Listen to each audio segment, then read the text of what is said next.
आज का शीर्षक है माँ की फरमाइशें। वृद्धाश्रम में बूढ़ी असहाय औरतों को दान करना है मुझे, लेकिन घर में बैठी सास नहीं दिख रही तुझे।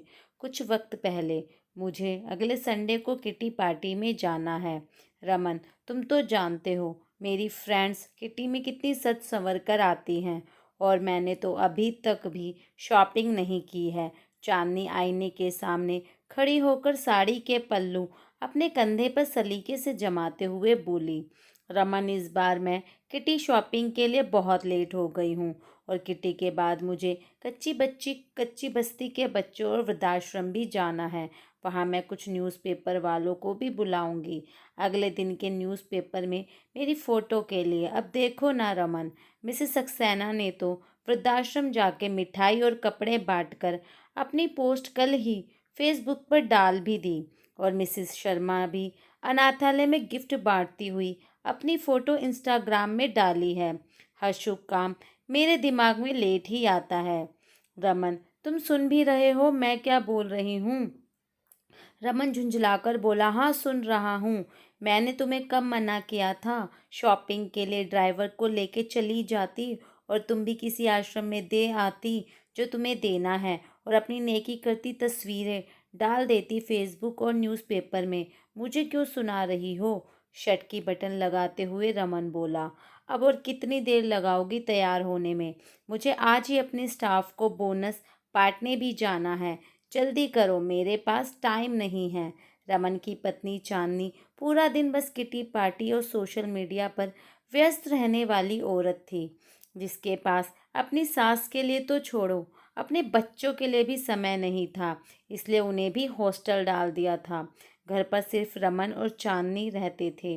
लेकिन इस बार उसकी सास सुलोचना देवी गांव से उसके पास कुछ दिन रहने आई थी। उनके दो बेटे थे। छोटा बेटा चरण गांव में ही रहता था अपने परिवार के साथ, और सुलोचना देवी भी उसी के साथ रहती थी, क्योंकि चांदनी और रमन अपनी शहर वाली जिंदगी की चकाचौंध में इतने व्यस्त हो गए कि उनके पास समय ही नहीं था माँ और परिवार के लिए।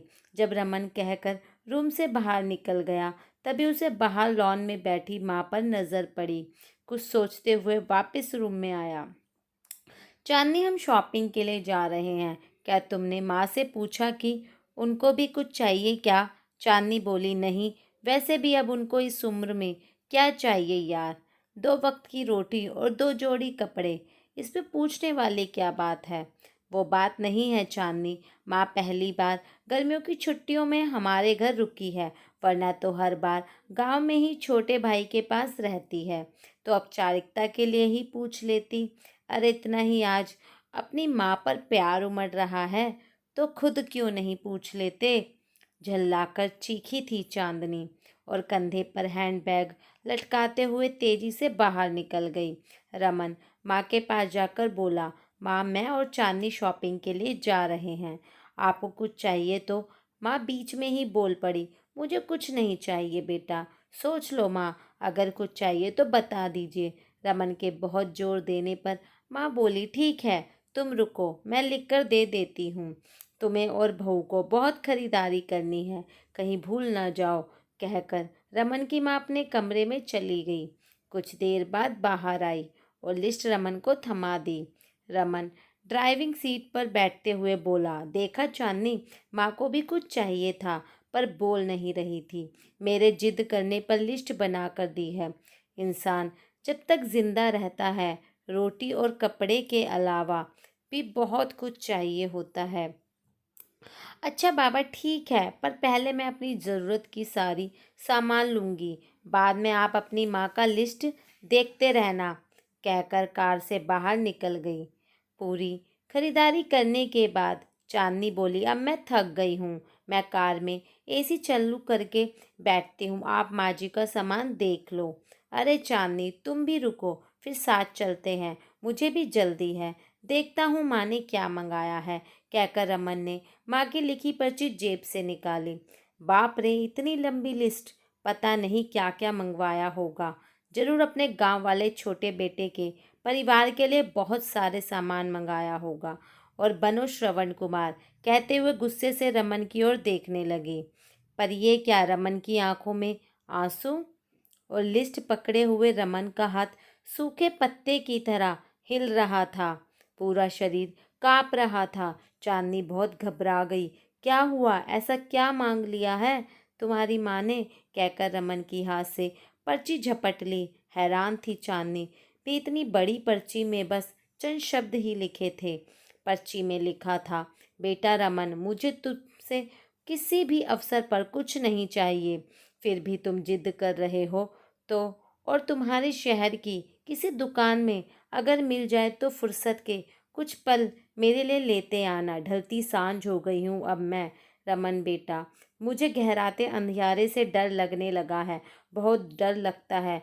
पल पल मेरी तरफ बढ़ रही मौत को देखकर। जानती हूँ मौत को टाला नहीं जा सकता, शाश्वत सत्य है, पर अकेलेपन से बहुत घबराहट होती है रमन। इसलिए बेटा, जब तक तुम्हारे घर पर हूँ, कुछ पल बैठा कर मेरे पास, कुछ देर के लिए ही सही, बांट लिया कर मेरे बुढ़ापे का अकेलापन अपने साथ। बिन दीप जला ही रोशन हो जाएगी मेरे जीवन की सांझ। बेटा, कितने साल हो गए बेटा तुझे स्पर्श ही नहीं किया। एक बार फिर से आ, मेरी गोद में सर रख, मैं ममता भीजे हथेली से सहलाऊं तेरे सर को। एक बार फिर से इतराए मेरा हृदय, मेरे अपनों को करीब, बहुत करीब पाकर बेटा, और फिर मुस्कुराकर मिलूं मौत के गले। क्या पता बेटा, अगली गर्मी की छुट्टियों तक रहूं या ना रहूं। पर्ची की आखिरी लाइन पढ़ते पढ़ते चांदनी भी रोने लगी और उसे अपनी सोच और व्यवहार पर शर्म आ रही थी।